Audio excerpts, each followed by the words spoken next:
আসসালামু আলাইকুম বন্ধুগণ, সবাই কেমন আছেন? আজকের বিষয় হচ্ছে মানুষের উপকার করে সেই উপকারের প্রতিদান চাওয়া। এটা কেমন হয়ে যায় না, একঘেয়েমি হয়ে যায়। যদি আমি উপকারের প্রতিদানই চাই তাহলে ওই উপকার করার চেয়ে না করাই ভালো, তাই না? ওগুলো হলো মানুষ দেখানো উপকার, এলে উপকার করার চেয়ে না করাই ভালো।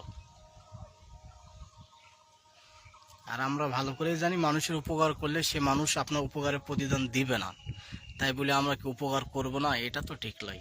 উপকার অবশ্যই করবো। আর উপকার করার মধ্যে একটা ধরনের তৃপ্তি থাকে। যারা উপকার করে তারাই ভালো জানে। তার যে বেশি বেশি করে মানুষের উপকার করবেন, কিন্তু প্রতিদান কখনোই চাবেন না।